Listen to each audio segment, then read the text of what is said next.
Kiitos Saku. Suomenkielinen on vähän jäykkä, niin siksi puhun englantia tänään. Today I want to speak about how I became an entrepreneur and also the lessons that I've learned becoming an entrepreneur. It all started when I was 4 years old. I wanted to get a new Game Boy game, and it was a big dream of mine to buy it. I didn't have any money, and it was £20. I grew up in England. Luckily, I had a weekly allowance of £2 a week, and it quickly occurred to me that I could save for 10 weeks and be able to afford the game.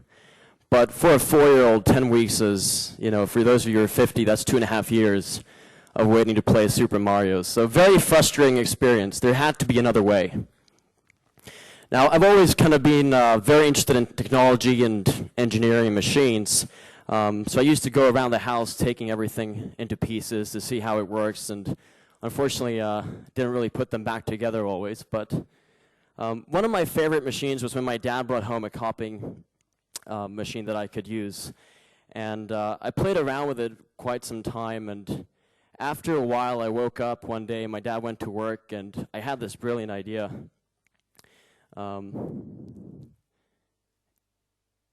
And there I was with the idea that I should take my existing savings, I've been saving for 2 weeks, and take advantage of this great technology.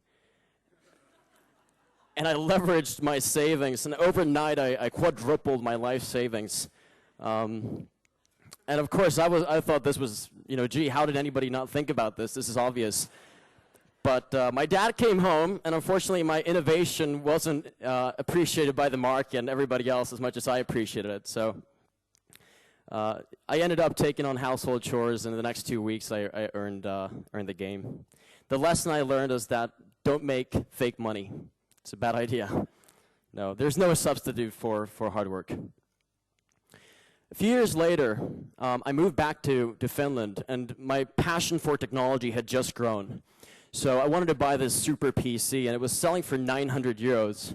And I didn't really have the money, so I was saving for it. But as I did, I'd printed out all the geek stats, and I put it in my bedroom, and I every day would look at all the different specs and what the computer was. One day I went online, and I started looking at the actual prices of each component themselves, and it turns out that only the parts of the PC together were worth a fraction of what the retailer was selling them for. And what then occurred to me was that people were paying 3 times more for assembly and the retail and the transportation rather than the parts themselves. So the next thing I did was I went on eBay, and I started buying these components from Asia, and as they would arrive and I'd save up more money, I'd assemble my computer. And after a while I had the entire computer running, and I had my dream computer, but for 1/3 of the cost. My friends got really excited as well, obviously, and before I knew it, I was taking orders from left and right, and building computers around the neighborhood. And once I'd sold a few computers to my closest friends, I started selling them to neighbors and anybody I could meet who perhaps needed a new computer. I'd be there and building and selling the computer for them. So I sold a few dozen computers, and I quickly realized that customer service started taking up all my time. People wanted me to install antivirus software. People wanted me to change their screensaver. It just, things that I didn't really get fueled by. So the lesson I learned is that the customer relationship starts with a sale. It doesn't end with the sale. You have to be customer-centric. So between the age of 12 to 15, the next 3 years, I spent building dozens and dozens of websites. Every few weeks, I had a new idea. And I used all the savings and the profits I made building these computers to buy these domain names and web hosting. Just non-stop business trials, after school, before school, during school. And it was unfortunately a total failure. 3 years I kept on failing. No results, not a single sale. But I kept on going. And at 15, it got so bad that I couldn't afford a haircut, as you can see in the image. But one day I was on YouTube, and YouTube was really taking off at the time, and I noticed all these videos that were getting millions, some tens of millions of views. But the really astonishing thing for me was they weren't videos that were published by large media corporations. These were videos uploaded by US college kids. Just random people with random videos, putting them up, and they went viral.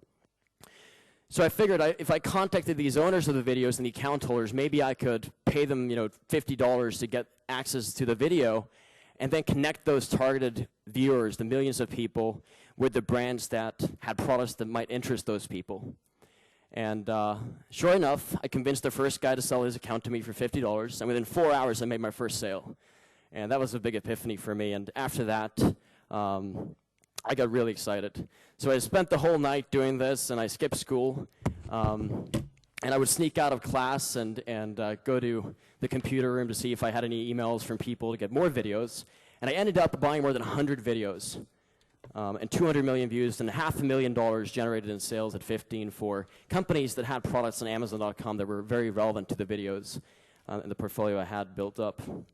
The lesson I learned here was when you find something that finally works, stop everything else and focus on that one thing. So I actually ended up dropping out of school to pursue this. My parents weren't quite happy, but turned out okay.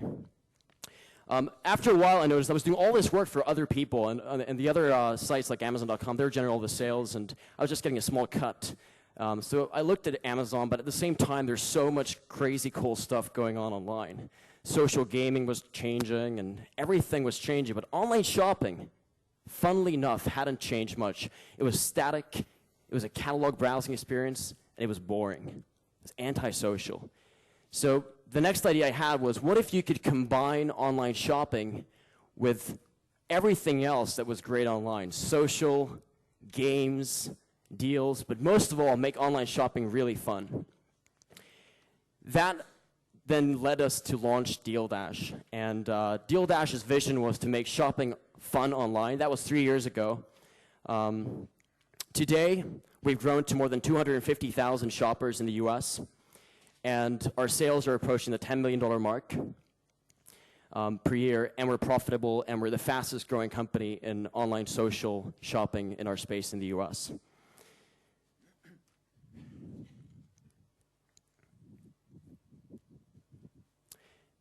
So the lessons I learned becoming an entrepreneur, there's no substitute for hard work. You've got to work really hard. But also, the customer relationship begins with a sale. You have to be customer-centric.